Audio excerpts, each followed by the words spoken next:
Hey, what's going on, OC Poetry? I'm still your OC Poetry troll. Very happy to be back. Very happy to be digging into some new content. Been a pretty hectic couple of weeks. Lots of the fam had that COVID thing. Everybody's doing better. We're kind of back in effect now. So, super happy everybody's healthy. A little bit of a distraction, to put it mildly. But everybody's doing real well. Got a lot of different irons in the fire. My whole thing is just always be moving forward, always be trying to get to the next, and just kind of keep making adjustments. So I want to work with you to make that happen. I know looking at my YouTube channel, looking at the demographics, I know a lot of you people who watch the channel and tune in aren't necessarily connecting with me, commenting, engaging, DMing me, whatever.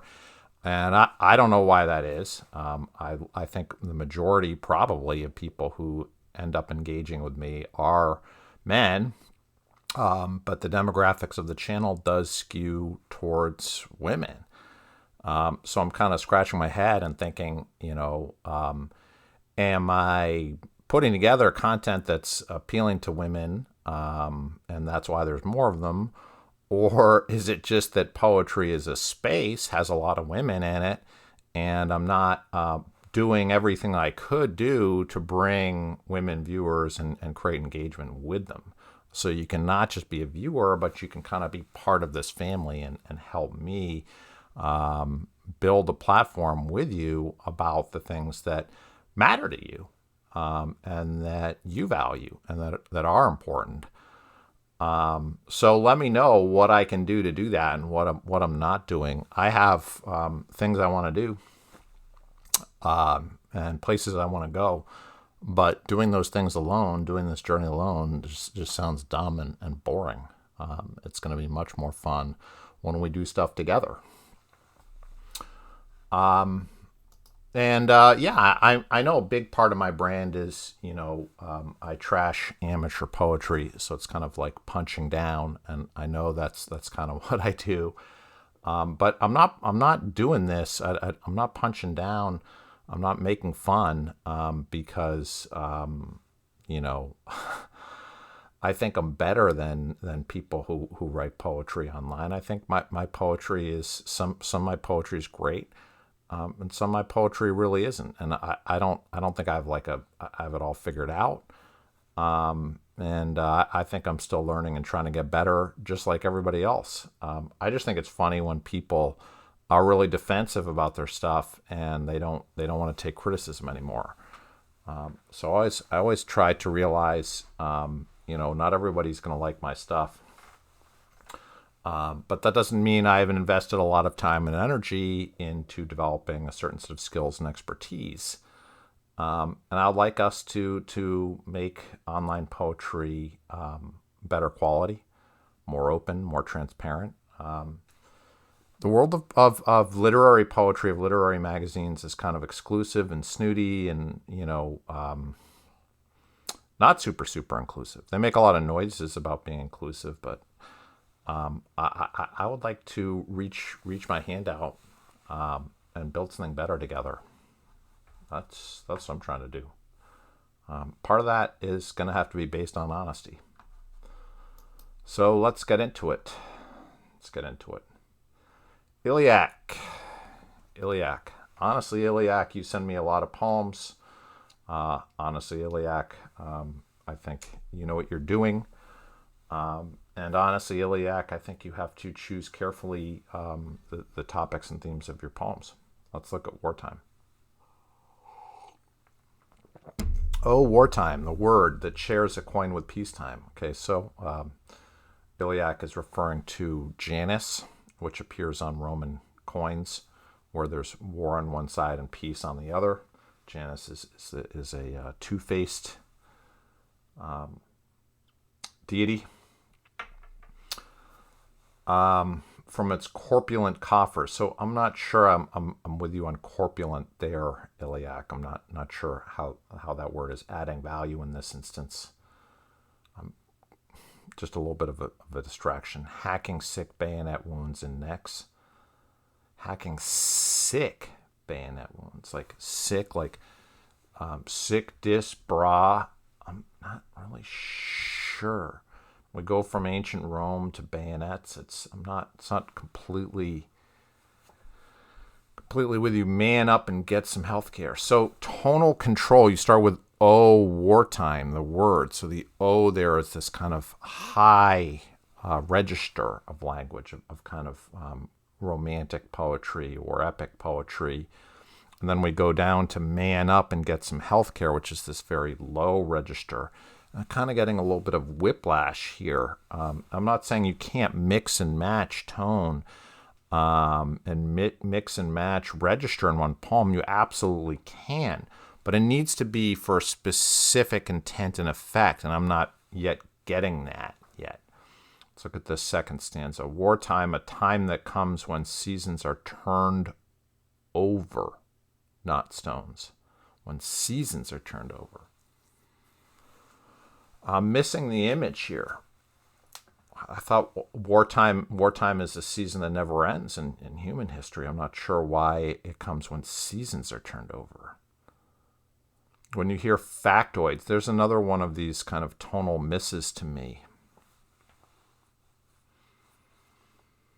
So I can see Iliac is ambitious. Iliac is trying to kind of mix master, like remix up a bunch of different elements of diction and register and myths, and pack things tight. I'm also sympathetic to this desire to pack in, make our poetry more economic and intensive.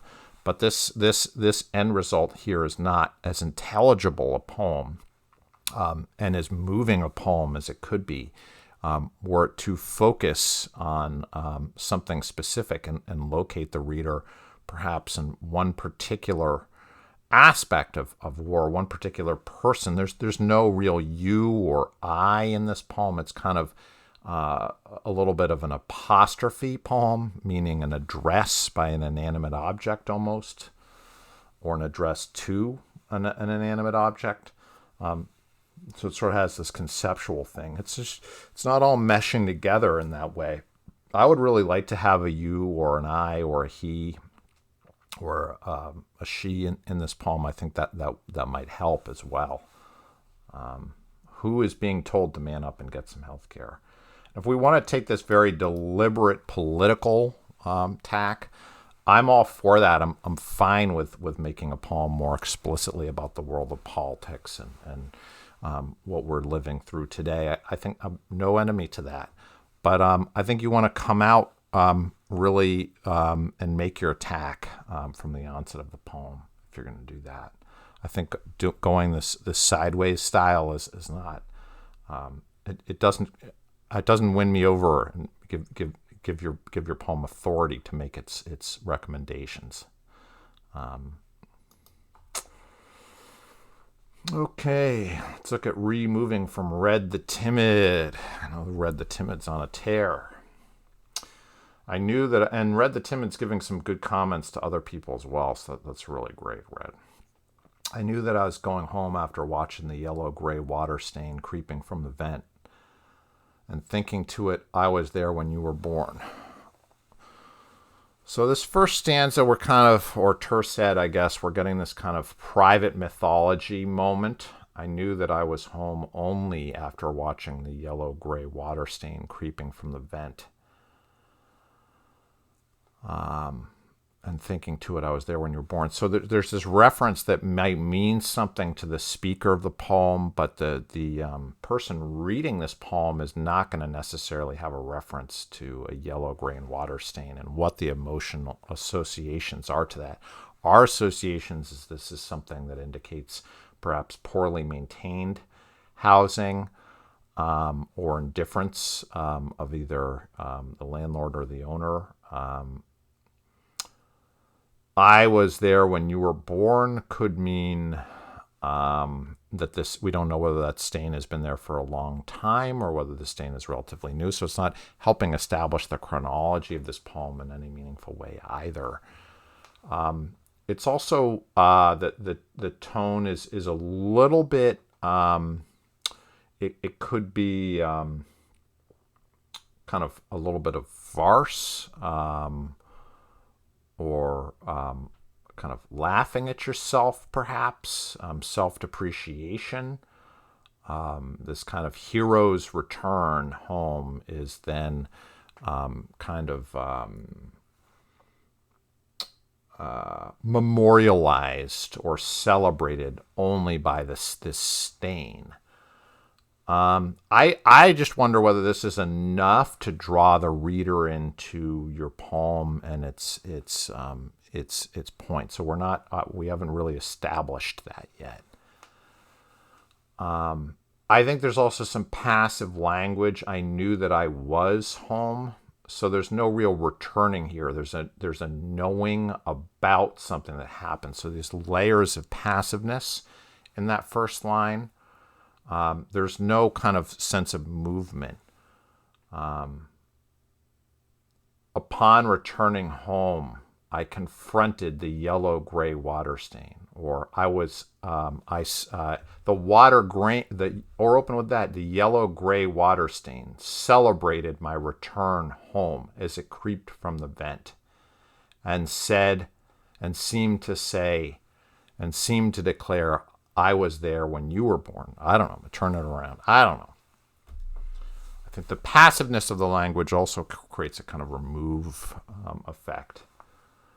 Funny how the house seems to shrink around me. So this funniness, then, that this kind of mock, maybe I'm right on the self-mockery front because it's funny how. But this is another funny that's funny for the writer of the poem, but it's not funny for the reader. So it's another thing, which is we're on the outside of the house. We're not in with the speaker.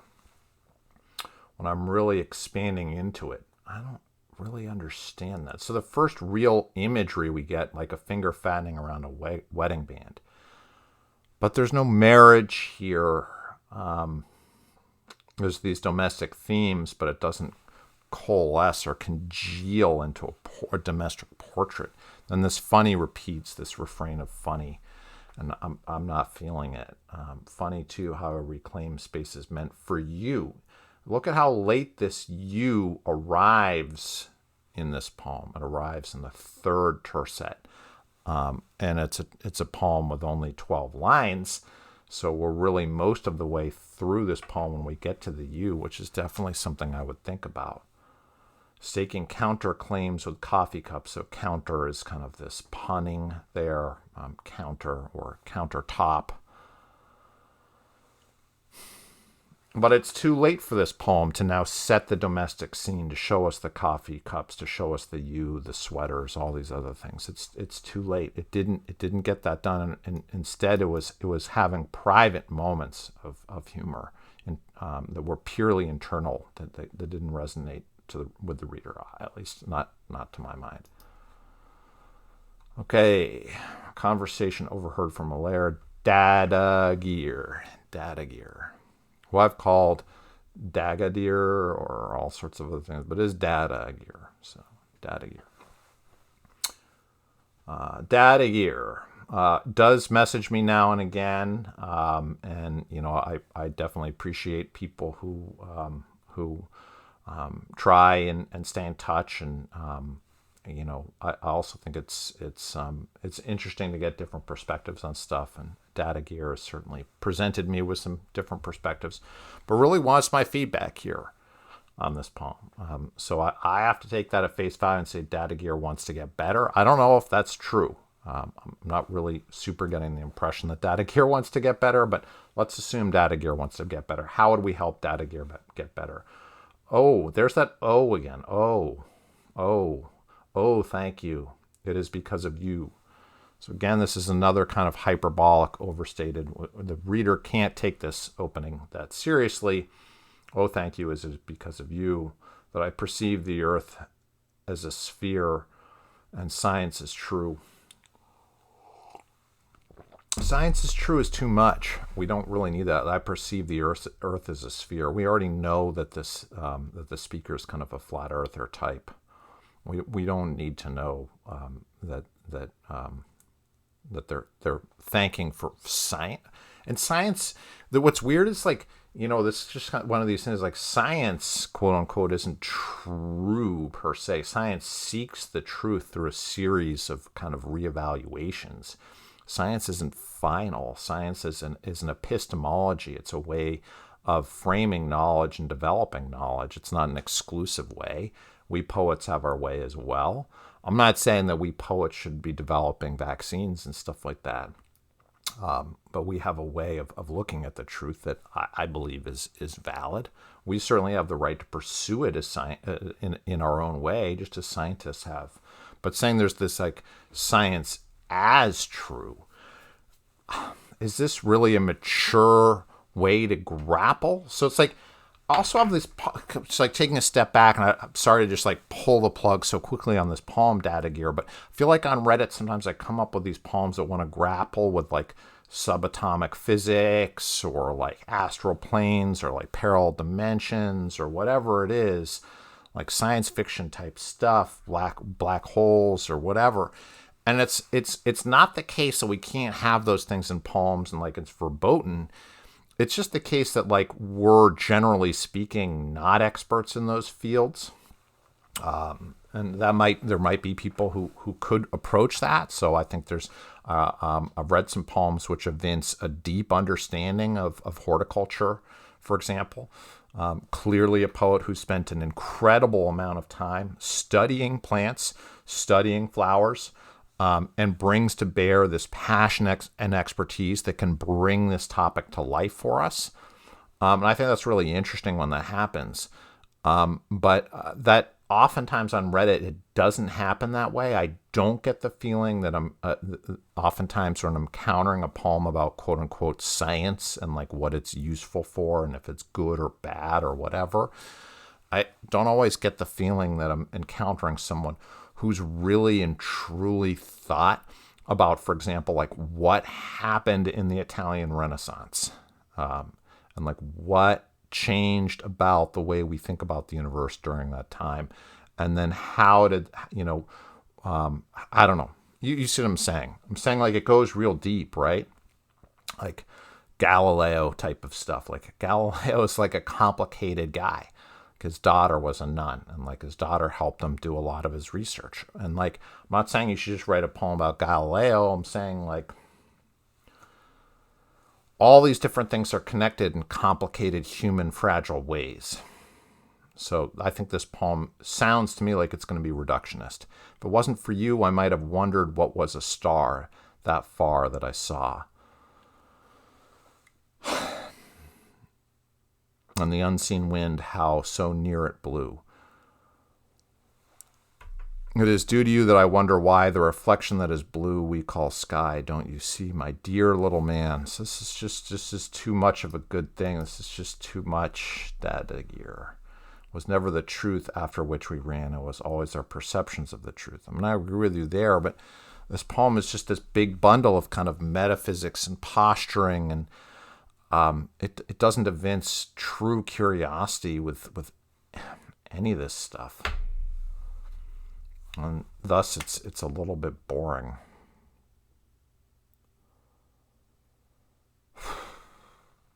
And I think I have a little bit of an issue with the diction. This diction is kind of a little bit kind of antiquated. It's like who's that guy? The guy who wrote A Shropshire Lad. Gosh, what's his name? He hugely influential poet in America for these kind of bucolics that he wrote. His name is dropped off my list, but kind of this kind of 19th century Victorian, cadences in this poem, just don't really convince. Hey, what's going on, Lotai? Hey, Lotai has a Trolling the Troll. Lotai's done this before, set a very high bar for trolling the troll, but, I really appreciate it all the same. I think it's going to be tough to top the one where you compared me to Jesse Eisenberg or something like that. It was hilarious. Pretender or contender, I wonder which are you. Your poems are like white wine, dry and quite head-spinning too. Oh, thank you. Appreciate that. I sometimes wonder whether anyone's reading any of my poetry. It's true, you have been published there in that no-name magazine, but who wants to be published where their efforts go unseen? You like to point and laugh until you see the final score, the reasons that you still make less than rupee cower. Well, thank God for day jobs. Love you, Low Tie. Thanks for chipping that in. Everybody drop by and give them an upvote. Oh, and there's some really interesting discussion on this one, too. You can see Greenhouse comes in kind of a literary defense, which I much appreciate. Greenhouse, it's very touching. But yeah, it is also a lot of fun. All right, Highbrow comes back with a revision. I think we could just kind of look, frame this poem up on the screen here. The new lines, line breaks aren't working. So just setting that problem aside, Highbrow, that your line breaks aren't working right now. I think we could say, this conceit of the poem, you've been nodding this or kneading this bread, or kneading this dough now, trying to shape this poem up, but you still have this problems with these kind of adjectival and adverbial stuff. I nervously, gingerly, boldly, bottomless, narcissist, starving, lonely man, sad, savage, irony, all these knock-knocks. I mean, it's way too adjectival, and I think in poetry, contemporary poetry, we want to dry all that stuff out, dry it out. So just like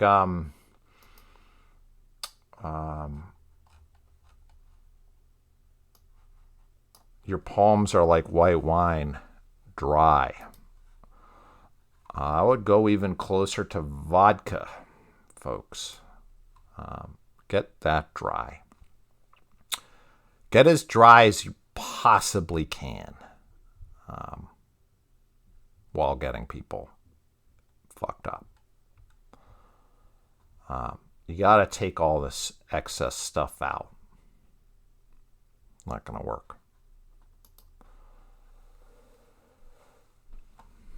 Grave goods.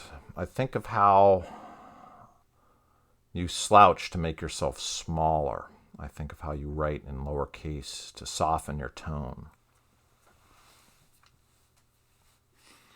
So I think people who write in lowercase, just like all lowercase, like E.E. Cummings style or whatever, I don't think that they do that to soften their tone. I think they do that to, stand out of the crowd or just be different for difference sake. I'm not really sure. It's fucking annoying. Maybe I'm not a teenager or a young adult anymore. So I don't really know. I don't really care.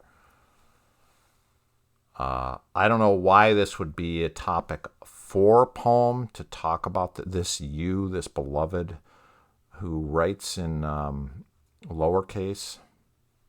Sometimes we all have to stop a gliding body hitting rock. So these kind of assonance-based rhymes here is in my opinion, weak. And then the lineation here is totally inconsistent.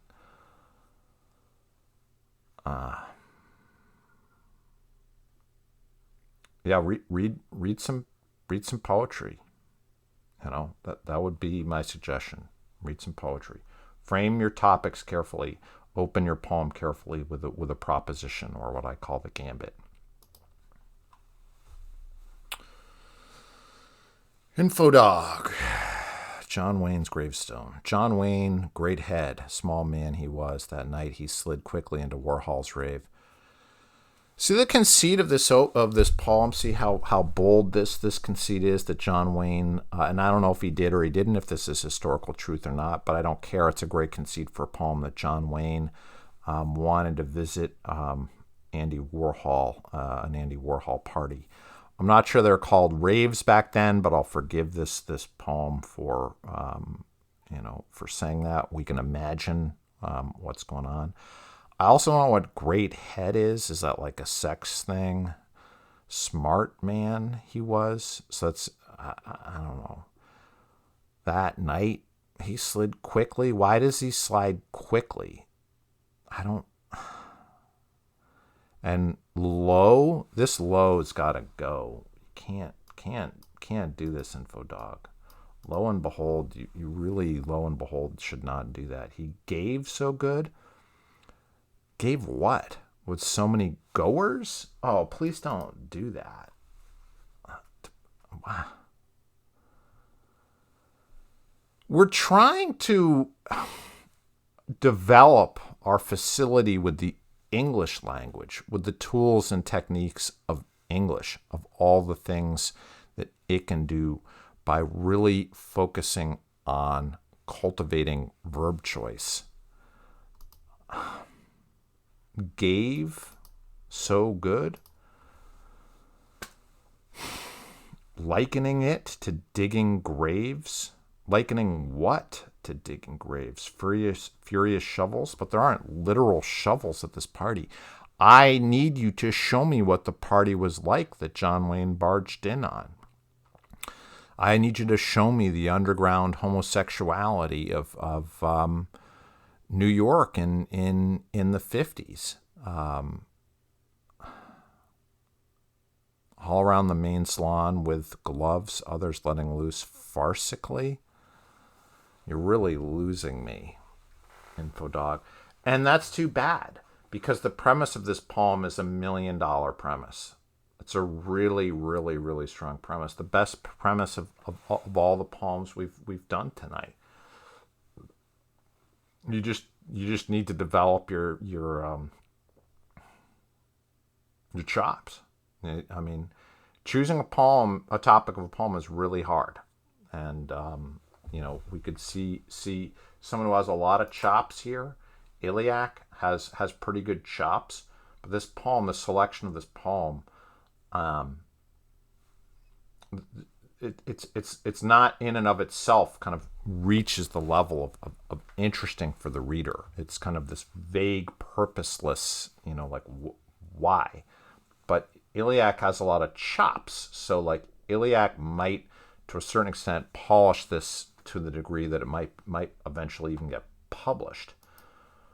While Infodog, you have just this great premise for your poem, but your execution is so bad, it's just this unpublishable mess. I don't know who's in worse or better or worse shape. I mean, everybody can get better. So Iliac could get better at kind of thinking carefully, coming up with more ideas for poems, and then choosing carefully which idea he wants to prosecute would be a good approach for Iliac. Make more lists of ideas for poems, and try to get in, try to situate and get specific. For you, Infodog, you just got to study poetry. I mean, take a class or something, man. I mean, you have a strong shot at it, dude. Everybody can get better at this stuff. Furious shovels. And if you do, I think you'll write some really interesting stuff. I'm sure of it. Hams, Hamity Hams. Hams have covered a few Hams poems way back when. So let's see what Hams have been up to. There's a void with your name on it.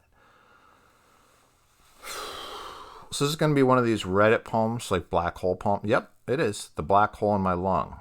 Okay, but that's specific. That's not a black hole. This is going to be a lesson on physics. There's a void with your name on it. The black hole in my lung spawned, with the asterisks, into non-existence when you turned off the sun. Now, I feel like, 90s grunge rock, like, Nirvana type stuff, like maybe this could work, in that context. So I don't want to be like, you just can't write poetry like this, because people do, and there's probably an indie rag somewhere out there that really wants its hands on something like this. I find this is just too much to put these asterisks there, because to me it calls attention to something that the language can't do for itself. So you need to resort to these other gimmicks in order to do it. I mean, what's wrong with the black hole in my lung spawned into non-existence? I mean, I think the non-existence doesn't really work for me. When you turned off the sun, why not start with that? You turned off the sun, spawning this black hole in my lung, a garden of moonyard scrap, an ant colony whirlpool, a picnic surrounded. I don't know. So this now here, this is just a classic, kind of almost word of desperation in this poem. Because this poem has no beginning, middle, and end. It has no classic, lyric instant. So this now is kind of just the poet grabbing for a handhold. Now whip whistling winds rush out the vacuum. But why now? Why not earlier or afterwards or 10 years later? It would make literally no difference to this poem or the reader. The reader isn't going to understand and isn't going to care. So just take it out, We'll get this astronaut. So this introduction of this astronaut figure is late. I mean,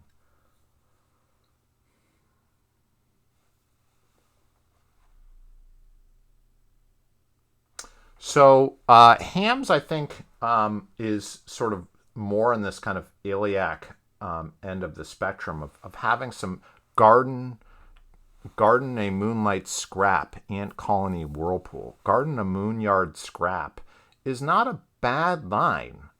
It's a fragment. It's a syntactic fragment, which isn't really corrected by what comes before or after it. So it might work better if there were a little bit more kind of syntactic framing up. But even that garden of moonyard scrap is a strong piece, both orally, the long O's of the moonyard, and then there's the kind of harsher sounds of the scrap. There's a lot of oral variety in one line. And I'm not exactly sure what a moonyard scrap is, but I'm imagining kind of a garden with a lot of just like detritus and waste, maybe an old wreck of a car on it. And the poem didn't need to say that in order to capture this kind of feeling, a jingle jangle type of feeling that you could have looking over a landscape at night. And seeing some of these things catch moonlight. Again, it's economical, it's effective. So Hams, you have chops. Don't be discouraged, but try to figure out, how to package this into something where you're really focusing more on this relationship. You turned off the sun. Open your poem with that and explore that feeling. Stay with that feeling. And I think things like Garden of Moonyard Scrap are going to become much more poignant for the reader when they're on your team here, when they're feeling what you're feeling. And you can take some of that away and give some of it back and pivot and distance a little bit, but not too much. Not into non-existence. And I think this title also is too Nirvana-y for me. I mean, I think you could push yourself to it's not the case that you're just going to completely capitulate and become a sellout, right? Just for trying to make sense. Try to make sense and see what happens. And if you don't like it, you can undo it. Maybe it will be something shockingly beautiful, right? I mean, it's a risk worth taking. Okay. Invisible, entangled rhyme. I prowled the borderlands searching for a cloak where fairies forged for magic. Okay, time out. So I don't do like Dungeons and Dragons stuff, I'm totally fine if people want to write for, Dragon magazine or fantasy magazine or fantasy horror or whatever. And I think there's an audience for poetry like that. I have no problems with that. But it's not my bag, folks. It's just not my bag. I don't know if you write this poem with a 20-sided die or whatever. And I've played my D&D, played my AD&D growing up, and I'm a big fan. But you know what? I'm not feeling it. I feel like poetry, the great poetry, which plays with fantasy concepts, is deeply immersed in lore. So it's poets who've really truly read and made a special study of things like the troubadours or the King Arthur myths or Gilgamesh or whatever it is, Greek mythology, Indian mythology, whatever it is. They didn't just go a little bit and then write poetry. Like Yeats made a huge project out of really looking at fairy tales and folk tales, indigenous, all around him in Ireland, and trying to recreate a kind of a Celtic framework that poems could be built off of a basis of Celtic mythology, rather than to be dependent on a Anglo English mythology exclusively. So he wanted to set up that there was going to be a connection to the earth through mythology and through folktale that could rival everything that English poetry had accomplished. So that's not an overnight process. That was a huge amount of effort and a lifelong collaboration with Lady Gregory and with the theater to accomplish that. So I feel like when you just kind of read some Tolkien and watch some shows on TV, maybe you're spending a little more time watching shows than you are doing the research that's really required in order to be a summoner. You want to summon? You want to play with magic? Well, in the bardic tradition of the Irish poets, it was 7 years in a dark cave. 7 years of study before you could call yourself a bard. You had to know all this stuff. And this poem, at least, doesn't convince that you know anything but cliche from movies and games and popular culture. It's not going to work. It's not going to work. Alexander Pope, a little learning is a dangerous thing. Drink deep or taste not the Pierian spring. There shallow draughts intoxicate the brain, and drinking largely sobers us again. That's some lore for you right there. Hike on up to where those springs are. And if you drink a little bit, that's the worst possible situation you could be in. Have to drink deep. Drink deep. Mr. Minecraft.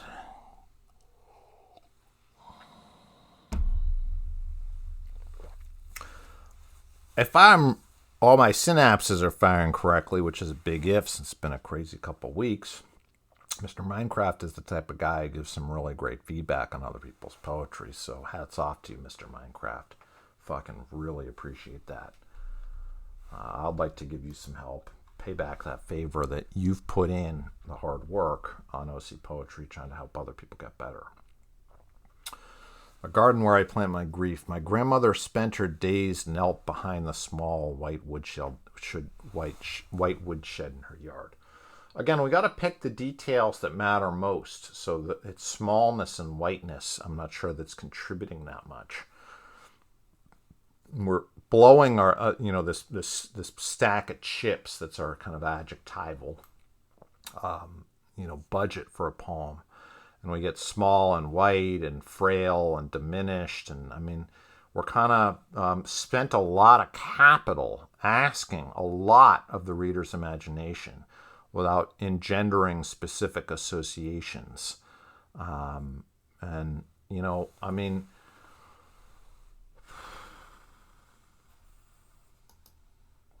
this Moonyard scrap here, that's economy in action.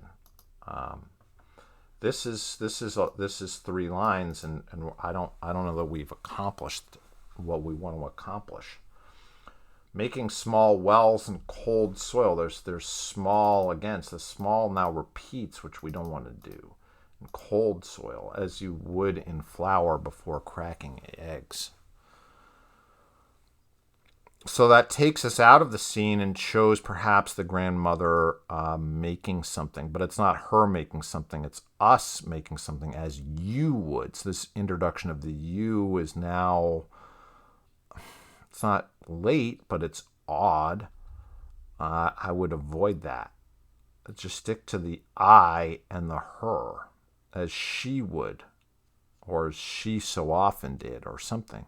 The Undertaker handed out rose. The Undertaker. Isn't that like a big Reddit thing where the Undertaker threw someone off some cage in some WWE thing? I know, I'm not thinking about demographics, right? Because if most of the people watching this channel are women, they're not giving a flying fuck about WWE and the Undertaker.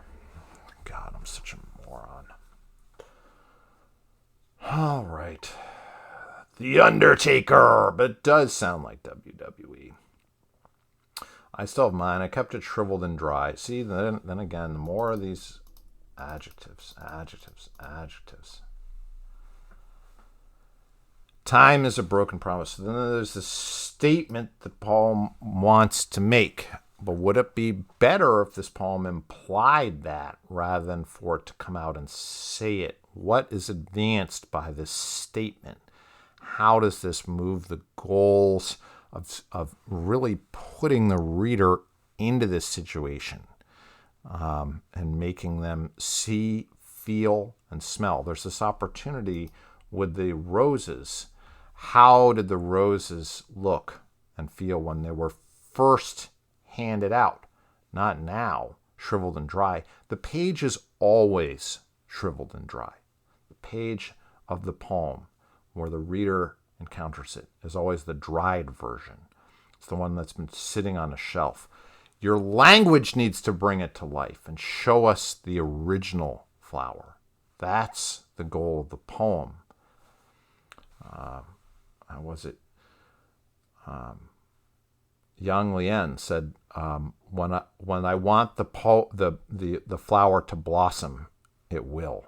Or my translation from the Chinese in my head is not super good. But when I want the flower to blossom, it will blossom, is what he says when he writes of the power of the poet. That is the power of the bard. When we say it's gonna blossom, it opens. Show us it opening. When the first bird calls, with the first bird calls of March, which bird? Where is the bird? I will reach my hands into clay, making wells, and plant a wooden roseberry. A wooden rosary, excuse me. You could open the poem here profitably with the first something bird calls of March. I will. So this is a more emphatic language. It's a resolution of the speaker. I will do this. I will cover them with dirt and water them. I'm not sure I need gentle sacrament. In June, I will pull from the earth tomatoes. This is good. Okay. All right. I don't know if I missed someone. I might have. Sometimes I do. It's like I said, it's been a crazy couple weeks. So again, my apologies if you did DM me, you were expecting something. Looks like one of these tabs might have had something, and then I got distracted and Whoopsies. Hey, mistakes happen. The point here is do connect, do let me know, especially if you kind of tune in here and there to this channel every now and again, or like, it's kind of fun to have around the background while I do something else, so I'm cooking or cleaning or should be doing my homework or whatever it is. I want you to reach out. I don't care how. You can post a comment on the channel. You can send me a DM, whatever you want to do. You can comment on the Reddit post. I want to hear from you because, it's interesting to me, this idea that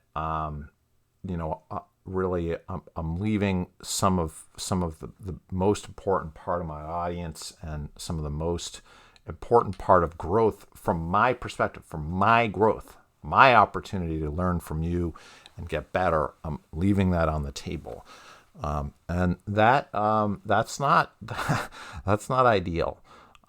So I'm really, really excited to connect with some more folks. Don't be a stranger.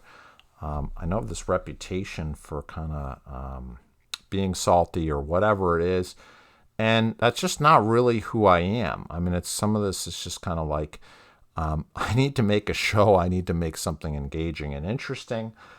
But in real life, I'm